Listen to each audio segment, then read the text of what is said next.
Darlene Hetmanski Fewster earned her bachelor's degree in elementary education from the University of Maryland at Baltimore County. Dr. Fewster taught for the Archdiocese of Baltimore and the Johns Hopkins University before accepting a faculty position at Towson University in 1994. These are her reflections. Dr. Fewster, thank you so much for taking the time to come and share with us your reflections on your own teacher preparation and your subsequent career in education.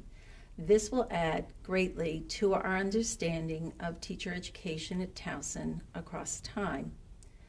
I guess the best place to begin is at the beginning. So if you would you tell us a little bit about your early social context, where you grew up, what kinds of thoughts you were having about a career as you moved through elementary, middle, and high school, and how you arrived at the possibility of being a teacher. First of all, thank you very much for including me in this very important project. I'm very honored. I've always wanted to be a teacher from the time I was in first grade, and I think that really has to do with the influence of my teacher, who was Sister Nancy. I went to a very small Catholic school, and the school was predominantly run by the Sisters of Lucy Filippini.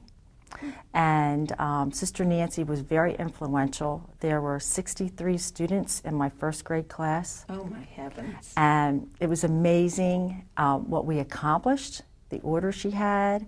And she was really the person that I wanted to be without wearing the habit. And I remember after school, after completing my homework, my grandmother had a black coat, and I would put this black coat on, and then I would take this apron with the ruffles around the top to make it look like Sister Nancy, and I would put this on. And as my grandmother would be cooking dinner, because my mother was working, her windows would steam up from cooking, and I would write on the windows as though that was my blackboard. And I would wear this black coat to be Sister Nancy. So ever since then, the only thing I ever thought about was teaching. But to be honest, in those days growing up, the professions available to women mainly were a secretary, a nurse, or a teacher. But that isn't why I chose that. I really, really wanted to be Sister Nancy. And I think I wanted to have the big desk. There you go. So you're in high school and you're thinking about college. Yes. And how had that morphed at that point? When I was in first grade, I went to a school called Our Lady of Pompeii.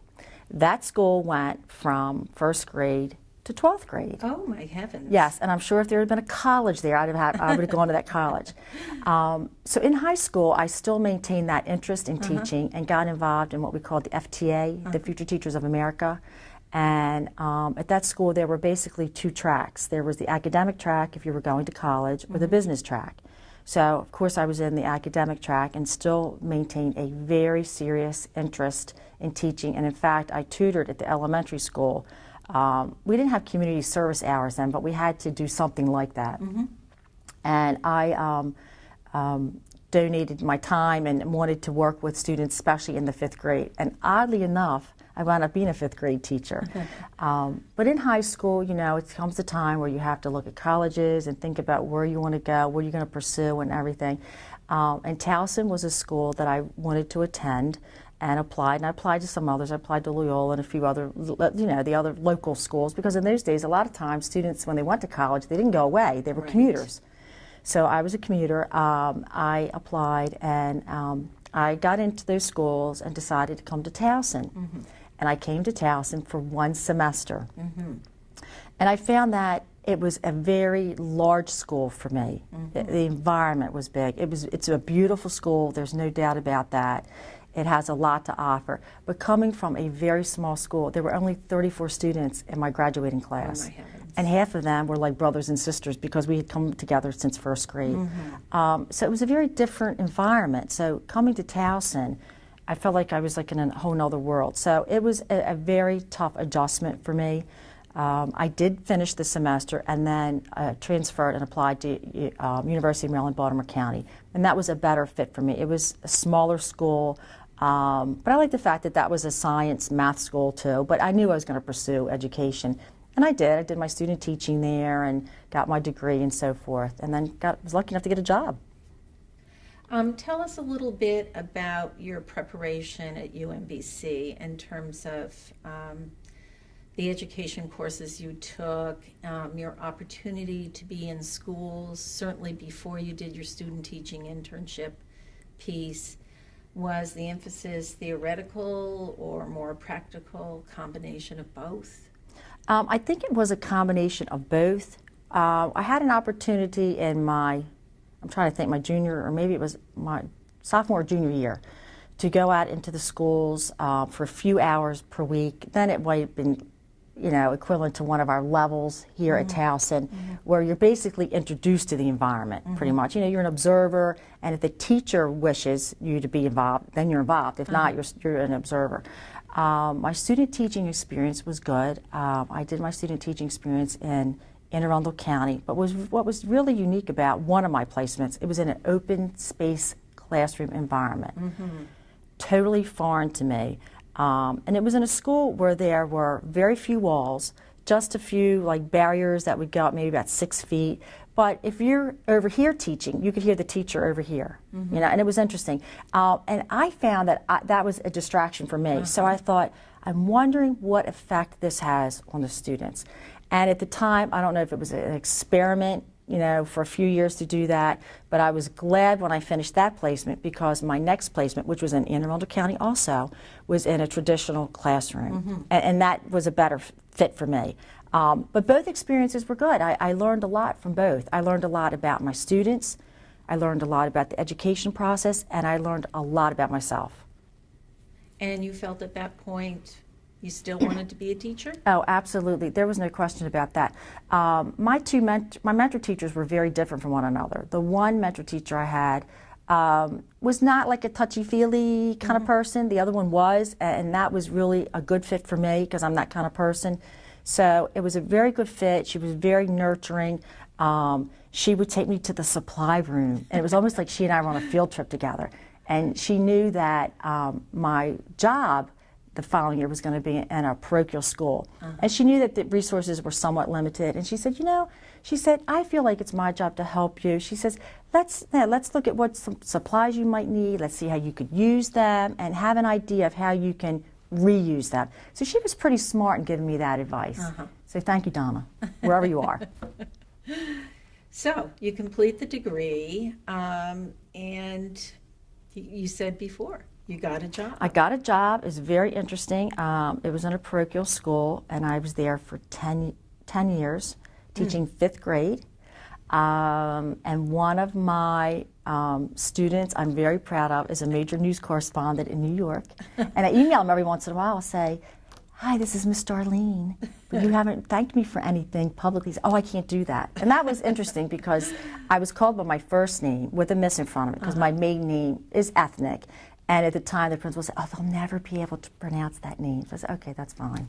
Whatever. I wanted the job. I was very happy in that job for a very, very long time.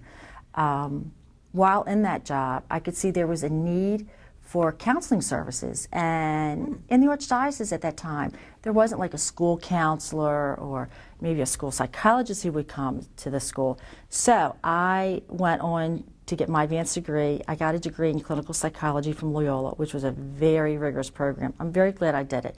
Interesting though, but I got my bachelor's in education, my master's in clinical psychology. So I wanted to use that degree, but I still wanted to stay at the school. So I essentially created a job for myself, which I thought was pretty smart, that was great, where I became the school counselor for that school and actually started a program in the Archdiocese for other schools. And it was about, the focus of that program was on helping students to have really good self-esteem and to try their best and things like that. And it was a national program. So I was really very, very proud of that. It kept me in the school, kept me grounded with the teachers, with the students, and with the parents. And I did that for a few years too. And I was very happy doing that. So, so that was part of your 10 years at the school? Actually, that was a few years past the 10 years. Oh, I see. Yes, so that was a few years. I taught for 10 years and then had, did the school counseling, I think maybe 4 or 5, something like that. And then at that time, I had applied to Johns Hopkins University for the doctoral program in special ed and got in. And did you do that full time? I did that. That was a program that was done part-time. It was a 4-year program while I was teaching. I see. So that was interesting. You know, grading the papers, getting the degree. And I was married, so it's... You were busy. Busy, but that's okay. You do what you have to do. And then at one point you decide, doctorate in hand, might be interesting to be on the other side of this preparation of teachers, and you wound up at Towson University. Yes. My major advisor asked me one day, he said, would you like to teach a course at Towson? And I was like, this was a dream. And I said, oh, absolutely. And I thought, well, how do I do that? You know, I'm a doc student. How do I do that? And he was aware of a need at Towson University, and he knew someone, and he said, yeah, I think this might be a good person who could teach one section of Intro to Special Ed. I was absolutely thrilled. I was still a doc student, and I was, I don't know, I guess an adjunct here, teaching the one course, and I loved it. I absolutely loved it. I said, this is where I have to be. But of course, a job teaching at the university doesn't happen like that. It's a little bit more to that. So I graduated. I was very happy. I was so proud to get that degree. I really was. And then there was an opening at Towson, but I had to go through an interview process and the search and things like that. And I was so happy to do it. And lo and behold, I got the job. And I have loved being here at Towson for all these years. I really have. Now, it is my understanding that when you first came, there was not even actually a program in special education. And now not only is there a program, there are variations on the theme of a program. Would you tell us a little bit about that evolution of special ed and preparation of teachers in special ed here? I would be happy to. When I first came here to Towson, I had no idea how things would evolve and how they would expand and grow. But that's the beauty of being here at Towson. So when I started, as you said, special ed wasn't even a program. We offered courses leading to a certification. And that was very interesting. And at the time there were 3, then there were 4 of us. 4 of us who were faculty members in special ed. So for years, Towson had been trying to get a special ed degree. So finally, we were given the green light to do that, and we were very happy to do that. That program was the single certification special ed program at the infant primary level. There are 3 tracks for that single cert major: infant primary, elementary middle, secondary adult. The infant primary was the first one on board, which was great. And then I was called into our former dean's office, Dean Hinkle, and he said, Darlene, I have a project for you. And I said, what could that project be? And he said, I think we need to have that elementary middle track going. He says, I think you could do that. Can you write that up? Oh, sure, I could do that. So I did. And as you know, it has to go through the multiple layers of approval internally and externally, so that was done. So then the secondary adult major came on board. So that was a flourishing major for a long time. Single certification, which means you go to Towson, in 4 years, you finish, you are a special educator. Very, very important because it's a critical shortage area. Well, then a few years later, a colleague and I were presenting our findings from a grant. We had a couple grants, and we were presenting our results and what we were doing at an MSDE meeting. And we were approached by MSDE, and they said, oh, I think Towson could be the leader in developing a program. So my colleague and I looked at each other, and we thought, I was Debbie Gartland. We looked at each other, should we leave now or no? Okay. So they said it would be great if Towson would be a leader in developing a dual major, meaning a combined major, meaning that someone would go through the 4-year program, and they would be a certified general educator at the elementary level and a certified special educator. So my colleague and I met with Dean Hinkle, and he said, that's good, but it has to be a 4-year program to be competitive. We're thinking, Oh, my heavens. So then we met with Dr. Greg Bryant in the elementary ed department. So the three of us went through all the hoops of fire, and that's really much what they were at the time, to get approval from elementary ed department, special ed. And there were concessions, you know, because if you have X amount of courses in this major, X amount of courses in that major, somebody's got to give, but without jeopardizing the integrity of the program. Well, having said that, the program was approved at all those levels, internally and externally, and that is the easy major, the elementary ed special ed major, which is the dual major. Now, even though the acronym is EESC, it's not EASY. It's a very competitive program, but it's a very necessary program. A friend of mine is a principal in Baltimore County, and we often have these conversations because I like to pick her brain from that perspective. Say, if you're hiring somebody and somebody has this degree or this degree or this degree, who will you hire? Right away, she said, the dual major person. And she told me why, and we've had those conversations and so forth. So it's one of the fastest growing majors on the campus. I'm very happy to have been a part of developing it. No matter what I accomplish here at Towson, that is my finest accomplishment, and that's the one I'm most proud of, really. And in special ed, they have gone on. You might not have been as intimately involved in. And I believe now there's an early childhood. Yes, there is an early childhood combined program, the EXE program, yes. So we have the EASY combined, EXE combined, single cert special ed with the 3 tracks, yes. Big program. And I've really had a good time, maybe I shouldn't say good time, but I did. I had a good time being a supervisor of interns, doing a lot of work in professional development schools, because it's very different in special ed than in any of the other education majors. Because when we place students in schools, and schools are, you know, we're fortunate enough to have our interns in so many schools because of our PDS relationship. We can't have a cohort of 5 or 6 in one school. So supervisors of easy interns or single cert special, kind of all over the place. So for many, many semesters, I was in 10 or more schools.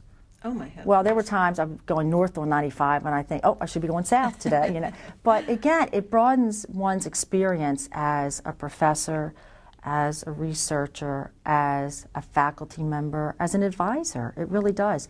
And I was really very proud to be a part of that, really. I was the PDS liaison for 4 schools, but involved in 10. So I'm really very proud of that. And why is it so much more difficult for special ed? Is it because there are fewer special educators in a school? Yes, and I probably should have made that clear, absolutely, because there are fewer special ed personnel in the school. And when my understanding of PDS is that the host university is also involved in some professional development for teachers. Were you involved in that? Yes, yes, I was. As a PDS liaison, it was my responsibility to conduct and plan the summer strategic plan with the schools. So in other words, when our interns are in schools, it's really a professionally intimate relationship. It's just not our interns are there and that's it. It's really working with the school on a very close relationship, frequently providing the teachers what they need in terms of professional development or other things as well. And what's really nice, I would actually have seminar class in some of the schools. So, and I would work with a colleague here at campus, and when we would meet with our interns for seminar class, if something neat was going on in the school, we could run down and actually go to field trip. Oh, look what's going on in Miss So-and-so's class, or we could do that. So it was really a great relationship. It's a lot of work. It's very intense. It's very time-consuming, but it is really worth it for our interns to see that relationship. I went into one of the schools in Baltimore County, and one of the maintenance facility guys said to me, "Oh, hon, your classroom's over there." And I mean, I didn't take offense to that, but I said, "I'm not really here." And yeah, I had my Towson ID on, but I was there so much. He really thought I was, you know, a teacher there. So I thought that was really good. I thought that's great that he didn't see me as a visitor or someone coming into the school. He saw me as part of the school. And I thought that was so important. It is important that the whole community gets a sense that you're a part of it, Yes. not just somebody who comes in and visits Yes. occasionally. And I used to have fun. When I was at a middle school in Baltimore County, I would mingle with the students as they're changing classes. And I'd have my interns do that too, because I said, look, you have to do this. And one incident, I heard a student who was using very inappropriate language. And I went over to him and he says, that badge doesn't look like my teacher's. You're not a teacher here, are you? I said, I'm a teacher of the world. And he said, oh. I said, I think I heard you say something inappropriate. Now, you probably need to apologize to everybody. He went, okay. But that was a real teachable moment for my interns. I said, you have to catch them right away. I said, it doesn't matter whether you're a professor, you're a teacher there, but catch them right away. And then, but it was funny. Every time I saw that student, he would say, hi, Dr. Fewster. So it was, and I had so many great experiences, really wonderful. Have you worked at all at the graduate level? I have. I've taught a few graduate courses, and that's very different than the undergrads. And I know that some professors prefer graduates, some prefer undergraduates. It really depends. I like the undergraduates. Nothing against the graduates. I love the graduates because they're very mature, they're very sophisticated, and they know a lot. That's great. I like the undergraduates because I feel like they're like my little baby birdies. In fact, I have a nickname for all of my students. When they come in, I call them my cherubs. And it's interesting, I'll get emails from them years later. Hey, Dr. Fewster, this is your cherub from fall of 2008. And I even tell them, I said, as corny as it sounds, you are really my angels. And, I have a very good relationship with my students. And I just love teaching. I cannot see myself doing anything else. Well, I think your students love you too. Thank you. I'm very much aware, and you certainly can speak to this a little if you want, that you get outstanding evaluations from your students consistently across time and have won some awards related to I that have, as well. thank you. Well, they're not always happy because my courses are rigorous and I demand a lot. And I tell them you don't use a period when you should use a semicolon or a comma. So, and then just the thought of mentioning APA, some of them just freak out. They really do. They get scared. I said, well, we're here to help you to become professional writers to the ability that you can, but we have to provide you with a framework for that. I really believe in helping students a lot. In other words, just not giving them the work, but showing them how to do it. I think it's really important. For example, one of the classes that I teach is my favorite, the formal test and measurements class. They have to do a lot of work. They have to administer a formal test. They have to interpret it, and that's the hardest part. And then they have to write up a report. And I'm very, very demanding with that report. But on the flip side of that, I showed them, give them a template. I said, this is the language that you use. I said, because when you're sitting in an IEP meeting, you want to be very professional. You want to know those results, and you want to know what they mean for the teacher and for developing an IEP. So I enjoy teaching. Sometimes maybe too much, but that's okay, But they know when I'm serious too, and they know that I really love the profession, and I want them all to succeed. And I tell them, I said, I have very high expectations. I expect you to get there, and I will help you to get there. What have we forgotten that you'd like to share with us about special ed and teacher education? I think it's important when students pursue special ed that they pursue it from the point of view that they want to make a difference. Sometimes they pursue it to make them more marketable, to help them get the job. I see. And I can understand that perspective. I really can. But it's really important that our teachers are passionate about the profession and that they really do want to make a difference, not only for students with disabilities, but for all their students. Because I try to emphasize to them, you're not just teaching students with disabilities or exceptionalities. You're there in front of everyone. You're there to collaborate, to be a team player, and you're there to make a difference. And you're there to be a lifelong learner too, a researcher forever. Now I know some students don't even like to hear that because they like to think, well, when I'm done my 4 years, I'm done. Not really. you're not. And I try to break that news to them gradually. But they do. I mean, when they're interns and they're doing their action research and they're doing their IEP and their case study, I think they're developing a sense of where they need to be as a professional. And I try to let them know that this is a critical shortage area. But again, they're a teacher, and it's important that you're always on the world stage. And it's very important that your professional appearance, your demeanor, your communication with others, it's all being judged and looked at. And you need to be very careful about all of that. Absolutely. One last question. What advice would you give to an individual who was considering pursuing a career in teaching? I would advise that person to really feel a passion for that. Now, sometimes our interns, when they're out in the field, they gain some knowledge in terms of, well, this might not be for me. And I said, that's okay. That's all right. But those who feel like that's definitely for them, they have to understand that it is a challenging job. It's a very rewarding job or profession. There's no doubt about that. And that it's an evolving job. It's not a job that you have now and then 5 years later it's going to look the same with technology, with professional expectations and standards, with Common Core and all of that they do need to keep up. And they have to constantly be willing to engage themselves in those opportunities. And my final piece of advice, as I said before, is you really feel like you're passionate about this. That every child in front of you is important.